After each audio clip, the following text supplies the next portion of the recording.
ಮದುವೆಗೆ ಬಂದ ಅತಿಥಿಗಳು ಆಸ್ಪತ್ರೆಗೆ ದಾಖಲಾಗುವಂತಾಗಿದೆ. ಗುಜರಾತ್ ರಾಜ್ಯದಲ್ಲಿ ಇತ್ತೀಚೆಗೆ ಆಹಾರ ವಿಷದ ಘಟನೆಗಳು ಹೆಚ್ಚುತ್ತಾ ಇದ್ದು ಜನರಲ್ಲಿ ಆತಂಕ ಉಂಟಾಗಿದೆ. ಮದುವೆ, ಧಾರ್ಮಿಕ ಕಾರ್ಯಕ್ರಮ, ಹಾಸ್ಟೆಲ್ ಅನಿಸುವ ಸಾಮೂಹಿಕ ಊಟದ ಸಂದರ್ಭಗಳಲ್ಲಿ ಜನರು ಅಸ್ವಸ್ಥವಾಗಿರುವ ಘಟನೆಗಳು ಒಂದರ ಹಿಂದೆ ಒಂದಾಗಿ ಬೆಳಕಿಗೆ ಬರ್ತಾ ಇದೆ. ಈ ಘಟನೆಗಳು ಆಹಾರ ಸುರಕ್ಷತೆ ಬಗ್ಗೆ ಗಂಭೀರ ಪ್ರಶ್ನೆಗಳನ್ನು ಎತ್ತಿವೆ. ದಾಹೋದ್ ಜಿಲ್ಲೆಯ ಅಬ್ಲೋಡ್ ಗ್ರಾಮದಲ್ಲಿ ನಡೆದ ಮದುವೆ ಸಮಾರಂಭದಲ್ಲಿ ದೊಡ್ಡ ಮಟ್ಟದ ಫುಡ್ ಪಾಯ್ಸನ್ ಘಟನೆ ನಡೆದಿದೆ. ಇಲ್ಲಿ ನಡೆದ ಮದುವೆಯಲ್ಲಿ ಊಟ ಮಾಡಿದ 400ಕ್ಕೂ ಹೆಚ್ಚು ಜನರು ಅಸ್ವಸ್ಥರಾಗಿದ್ದಾರೆ ಅಂತ ವರದಿಯಾಗಿದೆ. ಮದುವೆ ಊಟ ಆದ ನಂತರ ಹಲವರು ಅಸ್ವಸ್ಥರಾಗಿದ್ದಾರೆ. ಹಲವರನ್ನು ತುರ್ತಾಗಿ ಆಸ್ಪತ್ರೆಗೆ ದಾಖಲಿಸಲಾಗಿದೆ. ಯಾರಿಗೆ ಯಾವ ಆಹಾರದಿಂದ ಸಮಸ್ಯೆ ಉಂಟಾಯಿತು ಅನ್ನೋದು ಇನ್ನೂ ಸ್ಪಷ್ಟವಾಗಿಲ್ಲ.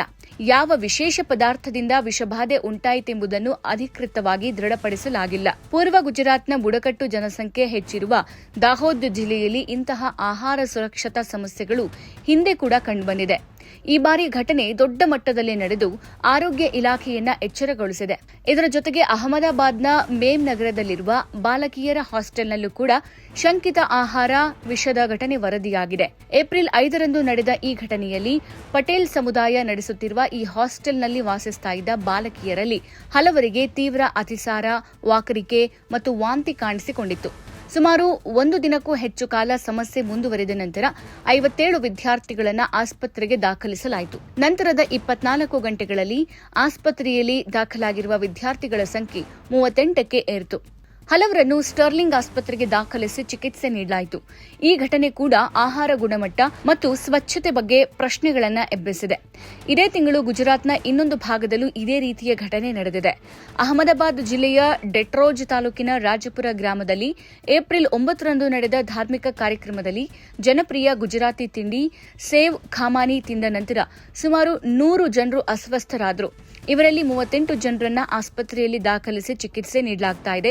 ಉಳಿದವರು ಚಿಕಿತ್ಸೆ ಪಡೆದ ನಂತರ ಬಿಡುಗಡೆಗೊಂಡಿದ್ದಾರೆ. ಎಲ್ಲರ ಸ್ಥಿತಿ ಸ್ಥಿರವಾಗಿದೆ ಅಂತ ತಿಳಿಸಲಾಗಿದೆ.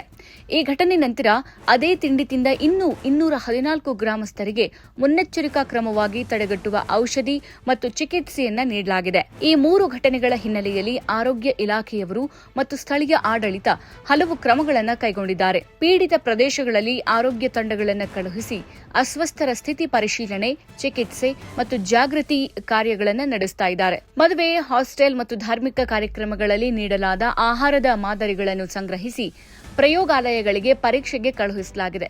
ಯಾವ ಬ್ಯಾಕ್ಟೀರಿಯಾ, ವೈರಸ್ ಅಥವಾ ಇತರ ಮಾಲಿನ್ಯಕಾರಕಗಳಿಂದ ಸಮಸ್ಯೆ ಉಂಟಾಯಿತೆಂಬುದನ್ನು ಕಂಡುಹಿಡಿಯೋಕೆ ತನಿಖೆ ಮುಂದುವರೆದಿದೆ.